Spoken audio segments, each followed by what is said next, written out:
Good evening and welcome to Interview with the Blues. Tonight, my guest is Roger Girke. He is a blues guitarist, singer-songwriter. Roger, how you doing tonight? Doing great, Greg. Good to see you. Great to see everybody out there. Yeah, happy St. Patrick's Day.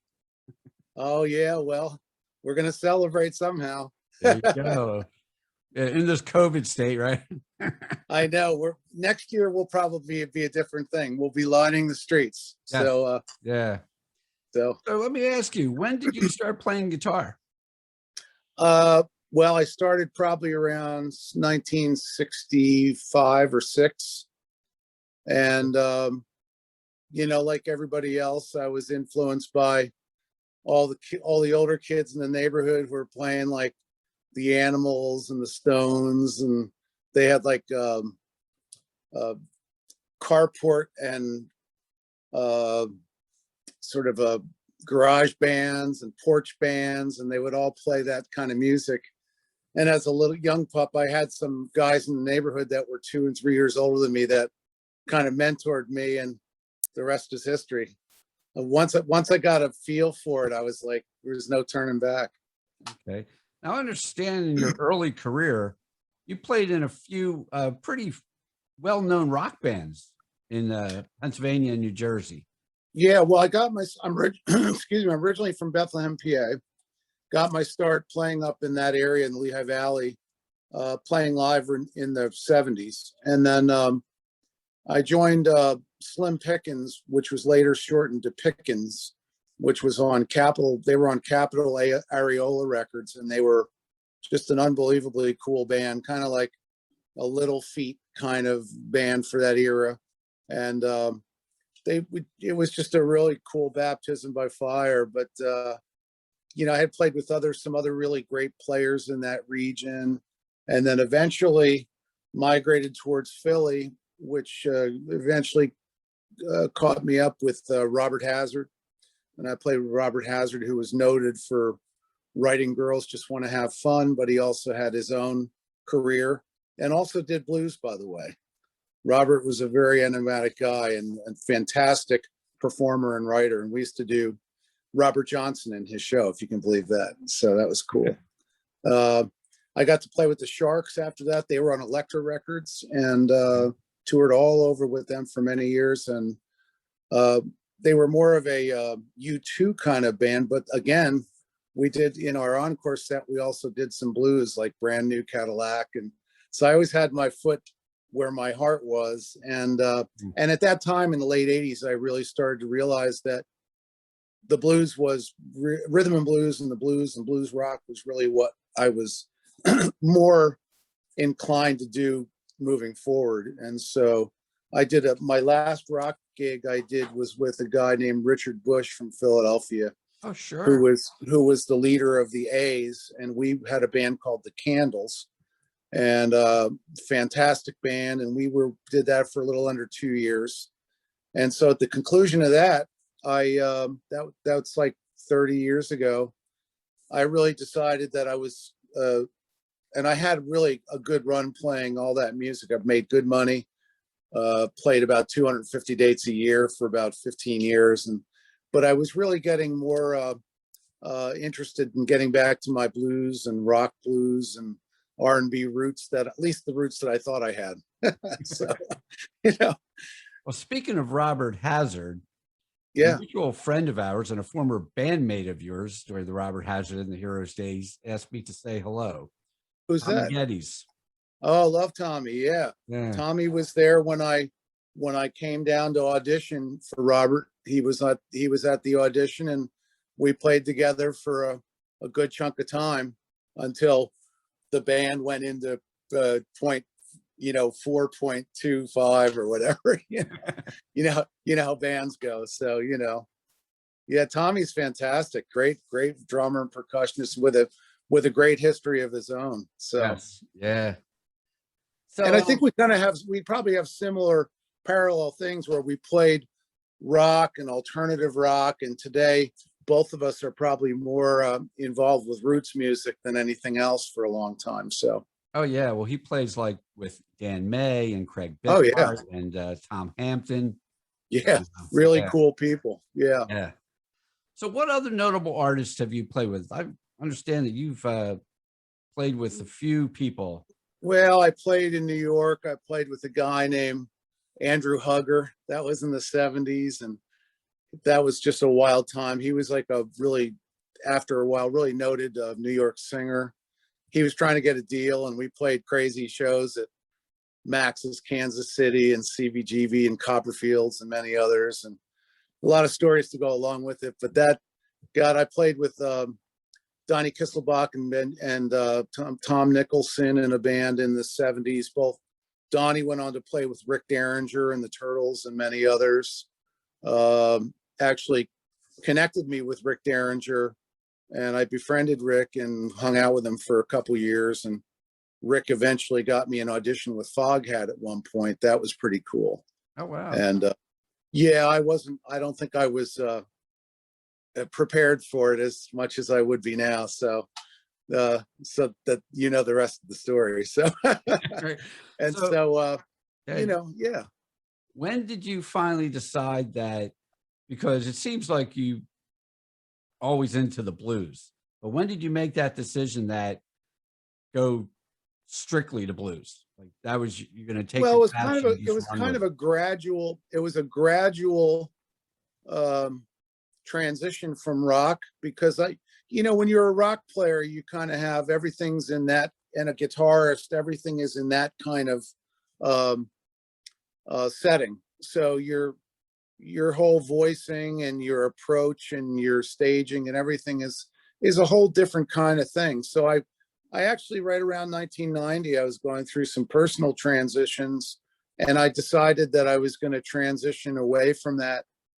And I sold all the big amps and the digital effects and all the different stuff, and decided that I was going to get back to the purity of just singing a song and playing guitar without much other adornment. So played with some folks in Pennsylvania with kind of like a rock and rhythm and blues unit for a couple years called Righteous. And that was like a good transition up to, I did a roots record with Nick Everett, who's pretty well known in the area. I did a whole record with him around 93. And then when I moved, and then intermittently, I was doing all kinds of freelance stuff with all kinds of players and bands. But by that point, I was convinced that and determined to stay in this lane. So anyhow, at the same time, went through a transition of life, and I moved from. I was living in Philly. I moved to Jersey, and then I moved to Delaware. Which, if you would have told me 10 years earlier I'd be living in Delaware, I'd say, yeah, okay, you're crazy. Well, it ended up being a really good situation. The music down here and through Baltimore, because there's more of a connection with Delaware and Baltimore, the level of players and musicianship is really high. And I learned real quickly that even though I had all this experience in rock and I had played blues rock in the 70s, that I had to up my game. And if I was going to do that, then I was going to, you know, get really serious about what I wanted to do, how I wanted to do it. I practiced probably more guitar, you know, after all that session and touring, you know, I felt pretty confident. But to get back into something as a strict genre, I thought I got to do my homework.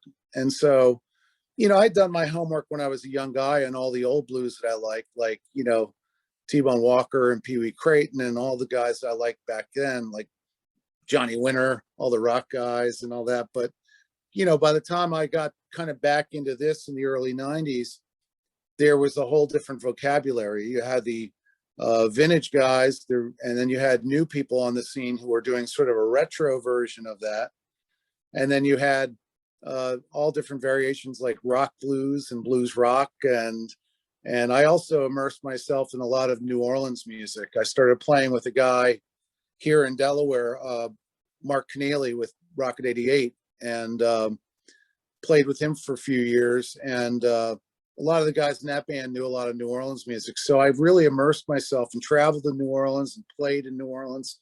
And the rest is history. You know, just sort of absorbed a lot of stuff.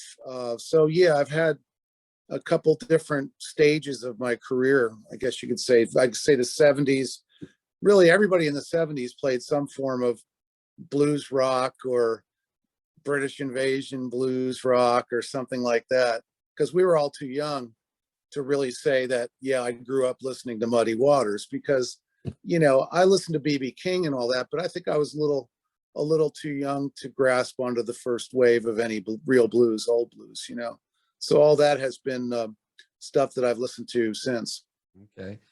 Who are your influences? What blues artist has influenced your playing the most, your style that you do today? Yeah, it's funny because I thought about that. Initially I was really into players like, because I was into rock and blues when I was, you got to figure it was in the late 60s. So the Yardbirds, my friend turned me on to the Yardbirds and the Stones, and we were really into the Animals. And, House of the Rising Sun was a huge song to learn. If you knew that song, you were cool. And then in short term, I was really into Steppenwolf, and I'm naming most rock acts of then because that's really what I was listening to. Steppenwolf, Grand Funk, they were all sort of rock, but they had rock and blues in them. And then at the same time, I bought my first BB King record. This is probably, whenever that Live at Cook County Jail came out. I bought that new however old I was. And to me, that was like eye-opening. It was really, it was inspiring. And I really hadn't spent that much time with a blues legend. And then, of course, when I joined Pickens later on, my mentor, Pat Cush, who I have his guitar here that Pat played, that my buddy Joe Borgie gifted me. Wow. I played this is the first Fender I played on stage 43, 44 years ago. So Pat Cush owned that guitar, and he was a great guitarist. When people saw Stevie Ray Vaughan, and when he came out, they're like, oh my God, that guy's kind of stole Pat Cush's whole gig, because Pat Cush was a really fiery player. And anyhow, he was really into Johnny Guitar Watson. And so in the 70s, I was into Rick Derringer and Johnny Guitar Watson and Johnny Winter. And I was into Foghat. And of course, I saw them at the Academy of Music in 75 in New York. And then in 1980, I was in Long Island auditioning with them, which was pretty amazing. So, so there was a lot of that. Sun Seals comes to mind. I did write down a couple things. I saw the Allman Brothers with Duane Allman. I saw a lot of people, rock acts too, like Ritchie Blackmore. A lot of these people, I don't think you could put a category on it that it was, it might have been rock music, but they're still playing guitar with the same kind of intensity. So I can say that since then, and even now, I've always been less concerned about labels and more concerned about the honesty of the music. So sometimes my stuff veers into, you've heard me play, some stuff veers into a rock thing, some veers into soul, some veers into a jazzy blues, some is gut bucket. There's a lot of room for everything in the Girke sound chamber here. So since 2000, you've played with a few blues artists. I know Jimmy Pritchard plays with you a lot. Yeah, Jimmy and I met about 25 years ago, right after I moved here to Delaware. Wow. Okay. Yeah. And then you've played with Gary Allegretto. Oh, Gary's a great friend. And Yeah. Chicago bass player Sam Cockrell. Yeah, Sam's a great friend too. Sam is awesome. I met Gary. He was a good friend, and I think Dr. Harmonica was a mentor to him when he was young. And saw Gary in California, along with our good friend Joe Lasorte, who's a great guitar player and was in my band for a while now. Has his own band called the Teletones, and so he works a lot with Gary when he comes back east, and also by extension, when Joe and I worked together, both in Dr. Harmonica and in my band, we played out in Chicago a number of times, and I actually met Sam then, and at that time Sam played well, Mike Wheeler, who, if you ever heard of Mike Wheeler, Mhm. played with Sam at that time. They played together. So that was pretty, because Sam's a bass player. So that was a pretty, going out to Chicago and hearing modern day blues guys who really had their act together was really fun, you know. And we played with Studebaker John out there and a host of others, you know. Okay. Yeah. So you mentioned Teletones. I just got an email from them today Yeah. on Yeah. Facebook. I guess they're putting an album together and they want to get me one for my radio show. So I'm like psyched. That's about that. awesome. Yeah. Well, play it because Joe and Lynn Doughton and John Hedges and Spike Bryant, great, great players and great friends, you Yeah, know. I'm gonna jump ahead real quick here, but then Yeah. so speaking of Teletone, I noticed that that's the name of your label on Silver Lining. Is that a connection there? Well, yeah, because Joe and I worked on two of our records together. Joe co-produced two of the records. He recorded two of them, our second and our third record. And then the last one I put on his label name again, Silver Lining. And but it's kind of been dormant for him in terms of a focused label. But I think he's getting it jump started again because like life gets in the way, and Sure. so Yeah. you know, so he's been busy. And but yeah, wait to hear Joe's stuff. Really cool. Yeah, I'm excited. Yeah, so am I. So you've put out 5 albums in the last 20 years. Yeah. And It's yeah. 2 of them, let's see, My Baby Loves That Stuff and Shake It, both made it as the self-produced CD into the top tier during the Blues Foundation Festival in Memphis. Yeah, that was pretty incredible because you know, we just submitted it, and I know a lot more about the IBC now than I did then. Mm-hmm. But it was really gratifying to advance to the top 5 or top 6 CD when we didn't have any PR mechanism behind us. We didn't have any, you know, a lot of the people now, they have the whole public relations team working in advance of their competition. And we didn't do any of that. We were just like we were really homegrown. And Joe and I produced those CDs. And I mean, everything was from the gut, and we had great players on the CDs. Jimmy was on My Baby Loves That Stuff. Also, Bennett Sykes, who plays with me now, was in the band then, who had departed mid-production. So Jimmy's picture is on that, but Bennett's playing is on a lot of it. So, and then Shake It was another one. Had a lot of my cast of characters. Joe Lasorte, Pete Canaris was on Shake It. Jim Orr on keyboards, and Pete Canaris again will be on my new CD. So Pete Canaris is a notable guitar who played with Steve Geiger and the Nighthawks, toured the world with the Nighthawks for 10 years. And so we, you know, I work with a whole host of people that aren't really hired guns as much as we're all friends. We like to just make music together. So Right. And yeah. in 2019, you guys go to Memphis. Oh, 2009. 2009. I'm sorry. Yeah. And Yeah, you go no to problem. Memphis to perform, and you're like one of the top 10 finalists at the IBC. Yeah, it was What pretty was cool that like? too. I mean, all those Well, I'll bands tell you from what it all was over like. the world. That must be like unbelievable. Well, experience. we had a really good. I have to tell you, each time we went there, I had a different sort of lineup of the band, and the first 2 times we competed in 04 and 06 at BB King's, and we didn't advance beyond the semis, but BB King's liked us so much that they hired us for the after party. So we played for 5 hours each night after the show and made a nice fistful of money, which offset our travel expenses. Now, the last time we went to the finals was cool. We played at the New Daisy Theater, and I don't know, you know, you just do your best. And there were some real heavy hitters. And again, there were people who had public relations momentum and things in place. And I don't know, we didn't do any of that. We just kind of just did our music. And we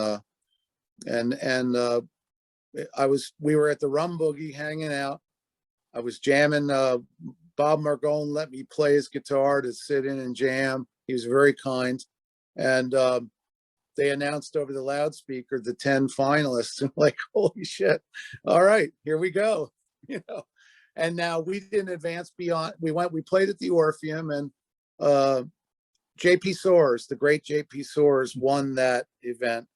And rightfully so. I think he's a really great player, and, you know, has a uniqueness about him that set him apart from ourselves and all the others. Excuse me. So yeah, you know, all those things considered, I've never you know, the Star Search of the Blues is kind of an interesting concept, because my favorite part of playing the blues, like you've seen us play in a small place where there's just a handful of people, and sometimes those are just the intimate shows, the ones where you play the most real music that you can, without any of the other big PA system and adornment and everything else that goes along with it. But I've probably done everything under the sun in that regard. So yeah. Your first album, We Got the Funky Blues, I love the name of that album, by the way, was a live album. Why did you decide your first album to record it as a live album? I know it was it was odd, but I had already done a live record with Dr. Harmonica about 3 or 4 years earlier, and I was involved with all of the production of that. And by the time we start, my band came out of that band. A lot of the players came from that band after he decided not to perform for a while. So that was sort of the genesis of my band. So we were really comfortable. We were really warmed up well playing live. And truthfully, on my shoulders, I didn't really have my writing in place to where at that time, 20 years ago, I was a good interpreter and I was a good original player, but I hadn't put enough forethought into writing my own songs for that genre. So therefore a lot of it are covers, and it was just I think it was a really good band, and I wanted to capture that really good band. And we did it on a soundstage in Newark, Delaware, with about 60 people, and they all brought their party coolers and other stuff, and we had a good time. You know? There you go. And that band also featured Joe from the Teletones and Bennett Sykes. We had a great sax player, Wade Clark, who had been with us. Ian Greaves was our drummer for many years. He's on that, and Bennett Sykes. And so, yeah, you know, I thought we captured a band at that band that we had at that time, captured the honesty of it on that. Okay. So now, speaking of cover songs, you do a few cover tunes on your albums. Yeah, I mean, and how do you go about deciding which songs you want to put on the album? Well, like for example, on this new record, I've recorded about 20 tunes, and wow. But it won't. Yeah, no, it will only have about 11 tunes. Okay. You know, and some covers I kind of feel an affinity towards, others I've wanted to do. And sometimes because I think, you know, for me to write a whole CD of my own stuff, sometimes I've done that. Like My Baby Loves That Stuff was virtually all original. I get the feeling that sometimes, you know, I'm not as a prolific writer as Robert Hazard was by any stretch. So I would think I would feel a little too self-important to make a whole record of just my own feelings and thoughts. I think it's good to stretch out, and also to do other things that we can execute well, because I'm also thinking about the band. And so yeah, they're probably the new record. As I envision it, we're almost done with it. I'm going to record the last little bit on Friday, and that will probably have 6 originals and 5 covers if I get my way. So okay, cool. Yeah. And now in 2017, on your album Silver Lining, and then also on your album Shake It, you released the same songs. You have Shake It and Ring My Bell. Why did you decide to redo those songs on Silver Lining? Well, uh, it wasn't for a lack of material. I really liked both songs, Hmm. and I really wasn't happy with the recording on that we did on Shake It of each one. I thought we could. By the time I had done Silver Lining, the band that I had in place was that were executing those songs so well that I thought I should give these a second shot. And as an independent artist, I mean, you're only as good as your last effort. So I didn't really think anybody would notice. You know what I mean? It's just one of those things that if you can do your own, and I mean, a lot of artists have recut their songs many, many times. They have belief in the song, but not necessarily something didn't click with either the recording or the time they recorded it or whatever circumstances. So I thought, yeah, there's no harm, no foul. Just go back and do it again. Right, right. I know that both songs were well received in in a live setting. So I thought, well, let's just go do them and do them better. And we did. I'm really happy with the outcome of both of those on Silver Lining. I Ring My Bell with Tam Sullivan on the keyboards and everybody involved really got to what I was trying to achieve on that song. So When you're working on a new song, do you use piano or guitar for the basic melody to get the song? well, it's always guitar. I'm not a piano Okay. player. Okay. But it's funny because I mostly I'll record like memos on my phone of guitar licks and different Hmm. musical things that I have in my head, and then I'm always writing lyrics. Now a lot of people don't always see all those lyrics because I'm my own worst critic, but at the end of the day, what I do is I work on my lyrics and then match those with what I believe is a match of the lyric to the music that I had in my head. So I'm not really sitting with the guitar, strumming the guitar and figuring out the lyrics right then and there. It's kind of a separate process. I do them separately and then bring them together, you Okay. know. So you pretty much answered my next two questions. Oh, I was going to say, what comes first, the melody or the lyrics? You well, know, again, or you're kind of sometimes working on it both at the same time.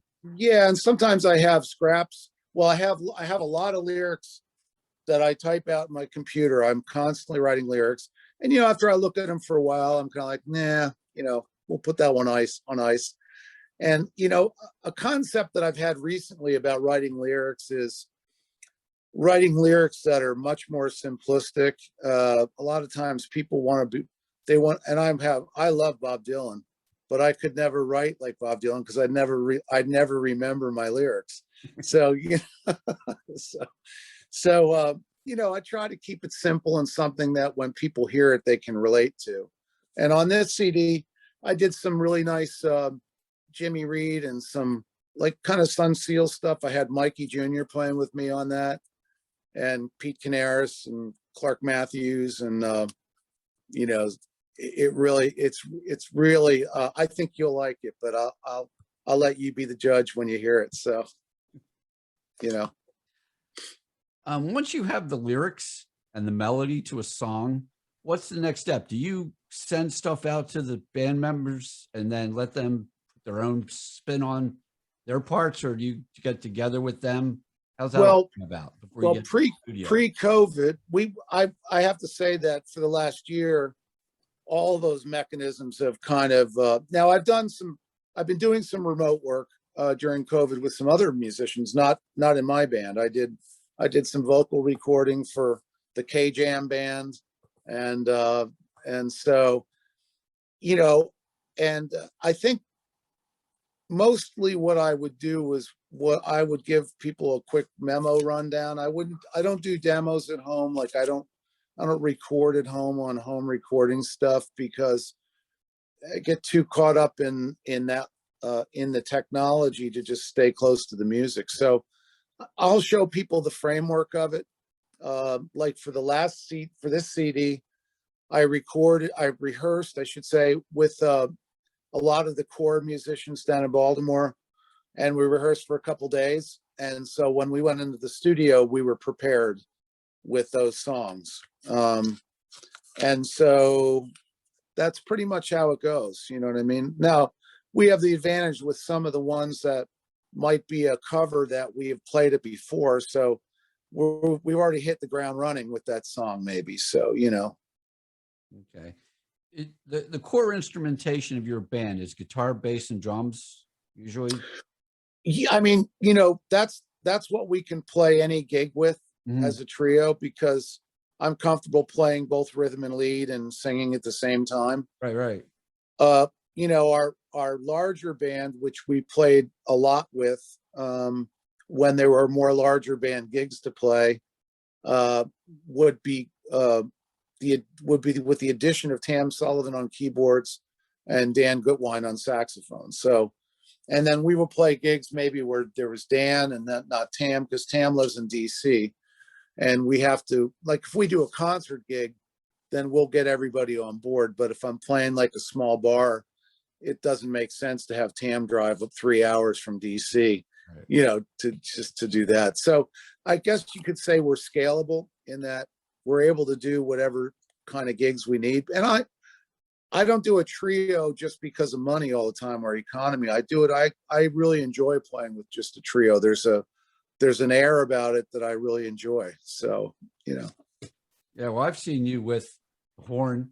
I've seen you with just the stripped down trio, and I enjoy both. So. Yeah, I do too. I feel grateful for whoever I'm playing with in any setting, because you're kind of inventing, even though you're doing familiar music, you're living in that moment with whomever you're creating with, and it's always different. You know what I mean? Even though, like, if Dan's with me, we're really familiar with each other, but I don't know, after a year of not playing with each other, we'll have to create some new steps. So when you how does this come about? Because when do you decide when you're working on a song? When do you get to the point where you decide, I want to put a harmonica here, I want to use a saxophone, I want to bring a keyboard player in or another instrument? Well, I think it that does come in the genesis of the song, because I kind of have an idea. Now, in the earlier days of the band, that was less of a decision because everybody was playing their instrument at the same time, or we were all recording the same people doing the same things. But I've kind of changed my way of recording over the years. So that may answer that question, is that I record all of my stuff live. So I don't do drums and bass in one session and then go back and do guitar and keyboards and in others. I want to have whoever I'm creating with in that moment. And I do my vocals live too. So when you hear this, and Silver Lining, by the way, was recorded that way. Silver Lining, for example, is a live take. Okay. There's no overdubs on Silver Lining. That was that take. Now, we might have taken 3 takes to get that one, but that was it. And my objective was like to be like, if Little Richard and BB King and you know, whoever else, Jimmy Reed back in the day, could be in a studio, Ray Charles, and if they could be in a studio and and perform their whole song completely without any overdubs, we should be able to do that too. So that's my goal, you know. So when you decide it's time to go into the studio and record, do you have all the band members there for each song to do Yeah. it out, or do you like? Well, I did, like, for this one, I did a session where Mikey was on a couple sessions, Mikey Jr. So he was integrated into a few songs that we might have did 5 songs with Mikey, of which I might have 2 that will make it onto the CD. I had Pete Canaris there for one day just playing bass for me. Pete is a world-class guitarist, but also a killer bass player. So I had different kind of variations on a theme with certain songs in mind that we were going to cut. So if we were going to cut 15 songs in that session, I had it all plotted out beforehand, and it worked. It worked, you know. Now we've all been in lockdown for the last year, the COVID, And, it's been interesting because bands have been getting really creative on the internet, doing stuff to keep themselves in front of their fans and stuff. Yep. And you, Jimmy Pritchard, mention the drummer's name because, Oh, Joe Biasi. yeah, Joe Biasi. So you guys get together every Tuesday night at St. George's Country Store down in St. George's, Delaware. How did that come about for you guys? Well, about a year ago, no, not well. Of course, my last indoor gig was March 15th of 2020. So, of course, through March, then and then into April, and then into May, everybody was really hyper aware of the of COVID and also really unknowing how bad or what was going to happen. So every musician I know just kept a low profile. And so at one point I thought, well, I can't, my band is spread out all over from PA and Baltimore and DC and Jimmy lives right here. We live just a few miles apart from each other. And I knew Jimmy was at home and he had lost his mom in the year before and was kind of just hanging by himself. And I talked to him. I said, let me talk to Gene, because then Gene had lost his wife as well, Eleanor, in April of this year. And so we kind of had a discussion between all of us and said, look, let's kick off a Tuesday night Facebook Live series. And it ended up being a really a fantastic situation, which I'm really grateful for. So for almost 10 months, we had a venue to have a Tuesday night gig. Now, it took us a little while to get used to the dynamics of it and also performing without an audience, because I've performed for an audience for 40 some years. And then all of a sudden you're performing to your camera and Gene. And, but we got the hang of it and we just had a blast. Jimmy is such a great friend, and he does his band. He plays with Mikey. I have my band. We just have this great network of musical friends and peers that we have the Mutual Respect Society. Right. We had plans through the year as it started to open up. We did bring Randy Lippincott down, and we had Mikey, and we had Derek, we had Slim Madison. I had wanted to bring down Mike Goulden and Peter Viteska, also at different junctures, but then COVID started to spike up again around October, and we said, now let's just keep things simple. So since from October to now, we've just done it with Joe and Jimmy and myself and Gene, just on a basic health safety program. You know what I mean? So. And you've played with Peter V on a couple of his albums, right? I played with him on one, his last album, or he's working on a new album now. And yeah, Peter V's a great friend and a cool dude. And man, he has a lot of gumption. He has a lot of get up and go. And he's really, I give him a lot of credit he has a lot of hustle. You know what I mean? Sometimes I told him, I said, I've been playing live music for 45 years. And sometimes it's easy to lose your hustle, after you've been hustling your whole life. Sometimes you don't hustle as hard as you should, or you don't practice as much as you should, or you don't pay attention to whatever. You don't pay attention to your fans. Maybe you just you go through the motions because you've been doing it for me, I've been doing it for, forever. But when I see somebody like John Hay, who's young, who's Zach Lees, who are young and really practiced at their art and are doing great things with it, that humbles you as an experienced player to say, you know what, I gotta look at some stuff under the microscope.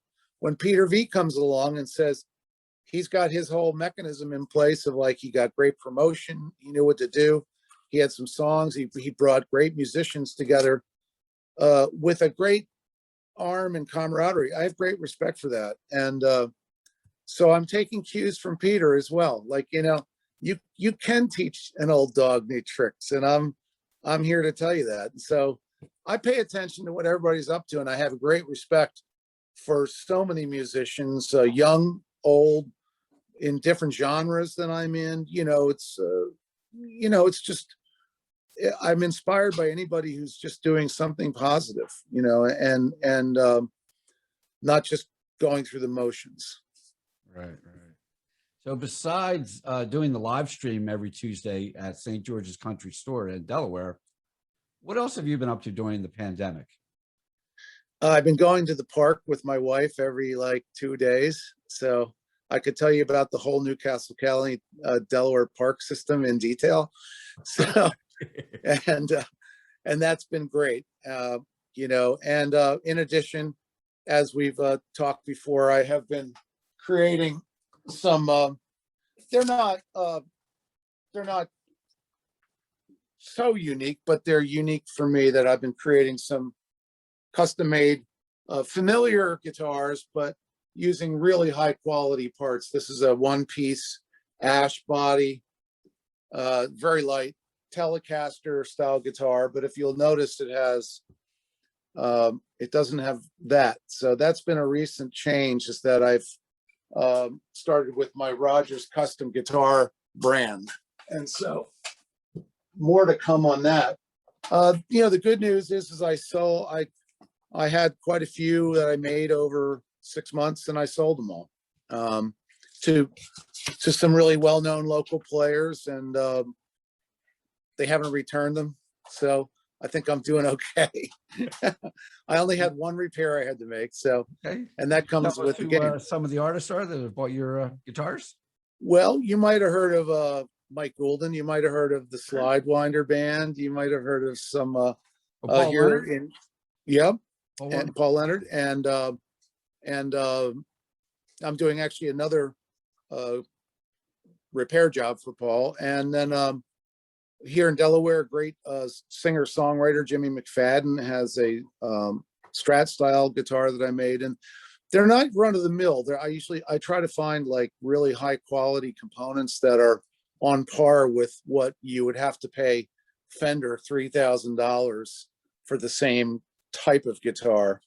I can deliver at a much lower price because there's not all the middlemen and markup and marketing and everything involved. So, but I have started Rogers Custom Guitars. That's going to be the and eventually I think I'll work on getting body shapes and necks that are unique for my desire. But for right now, it's sort of, I'm crawling before I walk, and I'm walking before I run. So Besides playing your own custom guitars, what other guitars do you like to play? well, I actually don't own that many. I have this guitar, which is a Tele style guitar that I put together, and I really like this guitar, and I'll play that one. I've recorded with it. I'll play it. And I have the one that I showed you earlier is the one that I first played on stage 44 years ago. That's called the Cushcaster, in honor of Pat Cush, who owned it and played it. And it was rusted soaked between him and Joe Borghi. Do you know Joe Borghi from the Buicks? Oh yeah, sure. Yeah. Well, Joe Borghi and I are longtime friends for over 40 years. Joe had it for probably close to that amount of time, and was kind enough to gift it to me. And I say it's on loan, but either way, it's part of. Even though I didn't own it, it was part of my past. There is a picture of me with Pickens, like in '78 or '77, with Pat playing that guitar at a show we were playing somewhere in the universe. So that was that. But through the years, I'm kind of like a horse trader with guitars. When I was into it, I'd buy a Gibson, I'd play it for 6 months. It's cool, but no, I'm going to sell it. I get something else. And I've owned hundreds of guitars, but I think that's how you get to know what you like. All right. What kind of Yeah. gear do you like to use? Pedals? No, I don't use any. I mean, I have like a delay pedal and a reverb pedal, and I do have sometimes if you have to use a back line, you need something to help you shape your sound. But generally, I don't use any pedals. I have a deluxe reverb, and I just plug the guitar into the deluxe reverb. And And that's a long stretch from when I was touring in the 80s with the Sharks and Robert Hazard and Richard Bush, when I had a Vox AC30 and a Marshall 100 and a MIDI digital setup with, the whole nine. But that went along with that kind of environment. And these days, I don't really hear myself as a rock and roll, as a rock player, although that will never leave my DNA. So I consider myself a rock and blues player versus a blues rock player, if you know what I mean. It's a little more, I still like to rock and roll, but I'm not trying to make a rock record, Right. Although this new record has some stuff that's pretty frothy. So Well, I'm looking forward to that, I can tell you. well, I'll make sure we get you some sounds Thank you. as soon as they're digestible. So, So what makes you happy? well, it's funny because, going through the pandemic, I guess there was probably room for a lot of unhappiness. And in my case, I can say that it did give me room. It gave me some time to pause, because prior to that, I was averaging about between weekly jams I was involved with, that it was a gig, and my regular gigs, I was probably doing about 150 to 175 gigs a year. And, you've seen me around, you kind of get on the turnstile, and when you see an open date on the schedule, you run and you fill it. And then at the end of the day, not all the places are places that really move you. I think you have to pick your spots and be in the right environment. I'm sure Tommy Geddes could speak to that, and some of my other contemporaries, that I'm not trying to be everywhere at once. I mean, we've played some clubs where they might have rock one night and country another, and then maybe the blues band here and there. And that never really works. I'd rather play a place that people are involved with roots music only, and that works. So during this layoff, it gave me a time to kind of reflect on, once we do get the ball rolling again, what I want to do and what I don't want to do. So there's that. And I've learned to be financially healthy in the absence of all of my gigs. So that's given me a new perspective on how to move forward. And so I have a new record coming out. I'm going to promote the heck out of it, more than I've ever promoted anyone else. I'm going to sign on with somebody and get the right promotion for it. And but to answer your question in the first place, what makes me happy? I mean, I spent a lot of time because I was always playing and my wife was working full time. I think we had a lot of time to spend quality time, like I said, at the park and outside with our dog, and that was positive. I did Zoom and Skype with a lot of my friends and my musicians. We stayed in touch, and when the weather was warmer, played some outdoor gigs. And you know what? Doing the thing with Jimmy every Tuesday and having all other stuff, you find a way to stay happy. That's it, Right. And what makes you mad? Well, there were probably a few things that made me mad last year, but it's not, it's just all that. Everybody's got a very strong opinion about the world and about the country right now. And so I probably had moments where I was a little upset, but at the end of the day, you got to move on and realize that my role is to succeed as Roger Girke, the musician, and not Roger Girke, the political pundit, or anything else like that. So but I don't really I mean, does everybody get something that ticks them off? Sure. But I don't really focus on being angry. You know what I mean? It's just, I think, sometimes there's something hits you the wrong way, but what does being mad do for you? I always try to tell everybody, I tell my kids, be happy, you work on your inner harmony, Right. What's your favorite curse word? Well, let's say it starts with F and ends with K. It seems to be the most multi-purposed word that you could use, along with, well, there's many others, but honestly, I don't, I think a lot of it's more in jest than it is. And like, I don't use curse words in anger. I use it more in jest. You know what I mean? Like, I'm not one of these guys that if somebody cuts me off, that I'm going to flip them the bird and the F bomb. I just stay away from that because there's too much, there are too many people who are packing heat and doing crazy things in this world today that I like to be everybody's friend. I'm Switzerland. What is one profession that you would not want to do?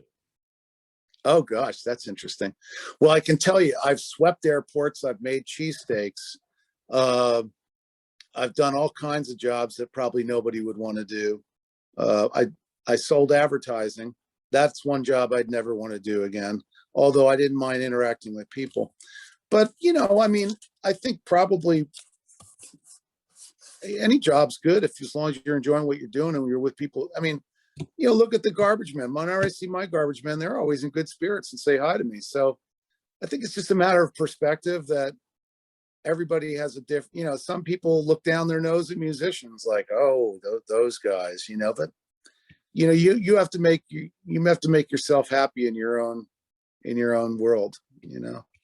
Right. I don't know, but to answer that, I don't know.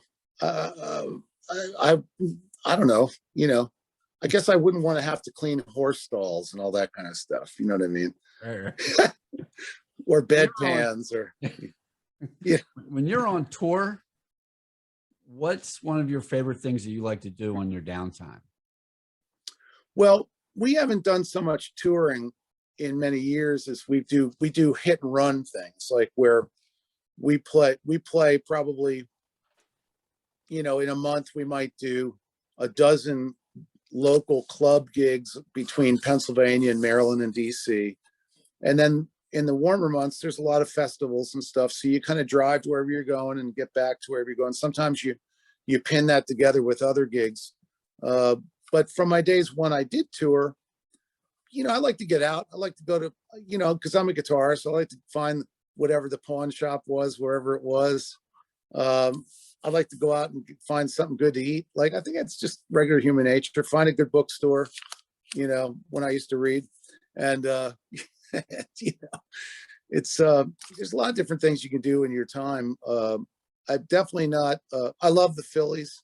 So when I'm not playing music and there isn't a pandemic, I'm a Phillies fan, and, that kind of stuff. And, Naomi and I like to get away and do things like everybody does, like enjoy the beach or go to New Orleans or Florida or Mexico or somewhere where we can kind of leave all of our troubles behind. What does Roger Girke have planned for the rest of 2021 and going forward? Well, probably much like you, Greg, and everybody else, is the hope is that I can be in a place of health and vaccination and forward movement and everyone else, because it's not about Roger Girke. It's really about everyone being healthy and safe. And then things are going to gradually open up. And my goal is to release musically. My goal is to release a new record with the right promotion. And at the same time, start to, like right now, including the gig at Jamie's, I've got 3 or 4 gigs a month now, not including our Tuesday. We're going to carry on with our Tuesday night show. Even after things do open up, we may transition it into a Tuesday night live in person and Facebook show. So we'll see about that. But I think we're going to continue with that. So, here was a situation where we never had a standing Tuesday night gig. And I think now that may be part of our reality, even post, shutdown. So, and to answer your question, I think that the idea is just to move ahead, get back on with the right gigs. And, the right gigs don't always mean like they're the biggest gigs or they have 2,000 people or this or that. The next thing to me, the right gigs for me is where if I can get 50 people who really, really are with us, then I'm playing to the right group of people. If I can get, 100 people, 200 people, that's the place I want to be. Of course, we love to do bigger festivals and stuff. And I think this year, we may probably through 2022, because of the the impact on national touring acts, I think we may pick up a few extra opportunities as things open up, because a lot of the national tours aren't organized, because there's a lot of the local stuff. I mean, even a lot of local club owners haven't pulled the trigger on scheduling yet. So Right. it's, we'll see. But I'm hopeful that hey, if at the end of this year, I was playing half the frequency I did full on in 2029 or 2019, I'd be happy, Where can our viewers find out more about you, your music, and where you'll be playing? Well, the clearinghouse, the main clearinghouse for everything Roger Girke is rogergirke.com, ROGERGIRKE.com. That's where I maintain information on who I am, if you never heard of me, scheduling, which will be updated soon, history, photos going back to the 70s for all the people who like to gaze at stuff, from long ago, and Roger's Guitar Shop. So I've had fun updating that. That was a pandemic update. I used to update it when I had time to update dates before, but now I did a full-on update of it this year. And then I also have a Facebook presence under my name. I don't do a band page on Facebook. I have a certain perspective on that. So I'm just on there as Roger Girke, and people can look me up there. And that's about it as far as my social media presence. Okay. Well, Roger, I want to thank you for taking the time tonight to stop by Interview with the Blues and chat with us. It's always a pleasure to see you, and hopefully we'll get out there to see you live soon somewhere. And then Greg, let's rock and roll. And as soon as we get some sounds, I'll make sure you get them. Thank you. Take You're care. welcome. Thanks for having me. Safe. And I wish you all the best in your musical journey. We're going to leave you tonight with the title track from Roger Girke's 2017 release. This is Silver Lining.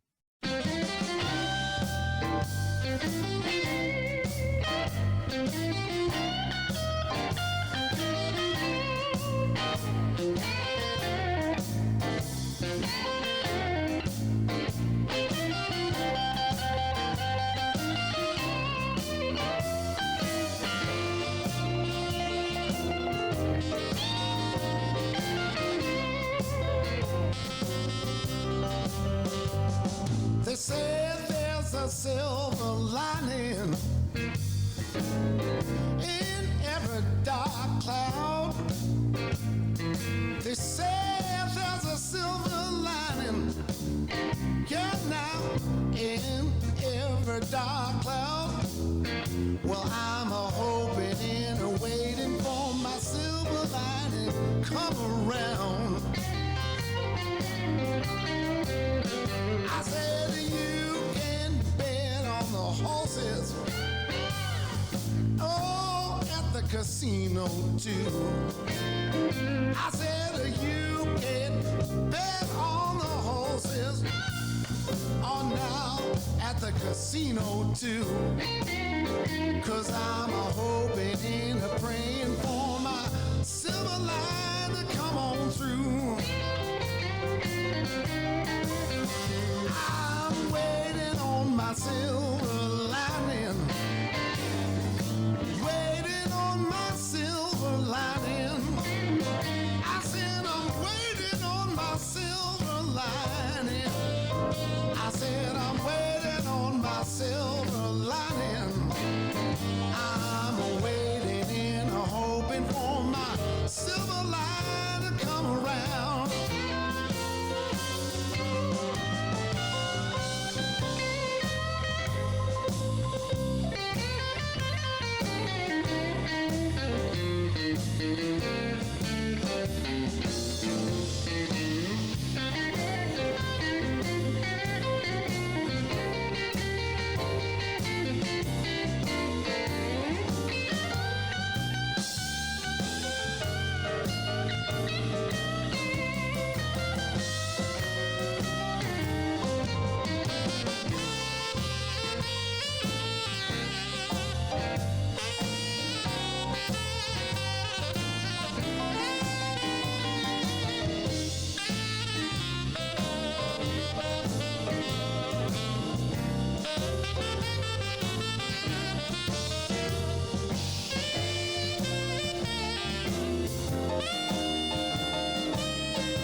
just to make an honest buck.